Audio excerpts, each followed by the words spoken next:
عمران ریاض خان کو مارنے کی کوشش کی جا رہی ہے۔ آخرکار جس بات کا ڈر تھا وہی ہوا۔ عمران ریاض خان کو دبئی اپنے چیک اپ کے لیے جانا تھا، ایک امپورٹنٹ ٹیسٹ کروانا تھا جو دبئی میں ہونا تھا۔ اپوائنٹمنٹ لیا گیا اور انہیں لاہور کے ایئرپورٹ پر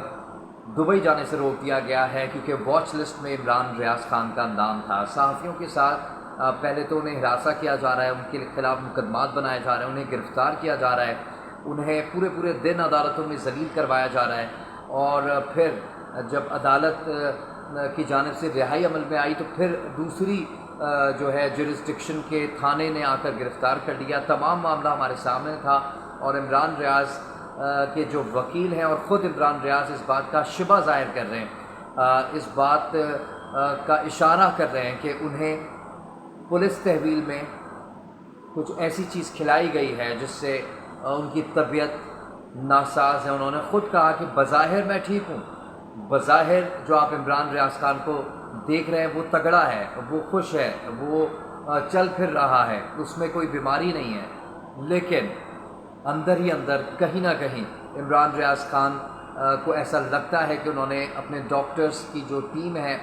اس سے کنسرن کیا ہے، اور کنسلٹیشن کے بعد یہ چیز سامنے آئی ہے کہ ٹیسٹ کروانے ضروری ہیں کہ عمران ریاض خان کو پولیس کی تحویل میں وہ کیا چیز دی گئی ہے، وہ کیا دوا دی گئی ہے، کیا مضر صحت کھانا دیا گیا ہے، یا کوئی اس طرح کی حرکت کی گئی ہے جس سے عمران ریاض خان کی جان لے جا سکے۔ تو اسی حوالے سے عمران ریاض خان کے جو ڈاکٹرز تھے انہوں نے اپوائنٹمنٹ بک کروایا دبئی میں، یہ ٹیسٹ ہونا ہے اور دبئی جانا تھا انہوں نے، اور فوری طور پر دبئی جانا تھا کیونکہ اس کے جو اثرات ہیں وہ آئندہ آنے والے دنوں میں سامنے آ سکتے ہیں۔ کوئی اس طرح کی دوائیاں ہیں جس طرح ڈاکٹر رضوان کے ساتھ ہوا، ہم نے دیکھا ایف آئی اے کے جو مین انویسٹیگیشن آفیسر تھے شہباز شریف اور حمزہ شہباز کے کیس کے، انہیں ہارٹ اٹیک ہوا، اور ایک دم سے جو ملک مقصود تھے جو مین گواہ جس کے اوپر پورا کیس بلڈ اپ تھا وہ انہیں ہارٹ اٹیک ہو جاتا ہے۔ اس کے علاوہ ایک اور جو ایف آئی اے کے افسر اور نیب کے کچھ افسران جو تحقیقات کر رہے تھے شہباز شریف اور حمزہ شہباز کے کیسز کی، انہیں ہارٹ اٹیکس ہوئے، ان کی جان کو خطرہ ہے، اور بہت ساری چیزیں اس طرح سے ہوتی ہیں دنیا میں۔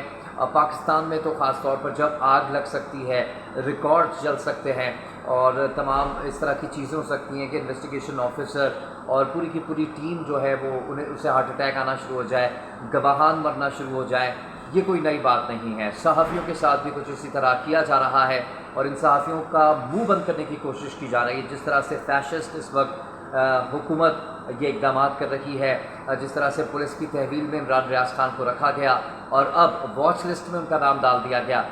بندے کو پتہ تو ہونا چاہیے کہ اس کا نام واچ لسٹ میں ہے اور وہ ملک چھوڑ کر نہیں جا سکتا۔ عمران ریاض خان نے آخر کیا ہے کہ وہ ملک چھوڑ کر باہر نہیں جا سکتے؟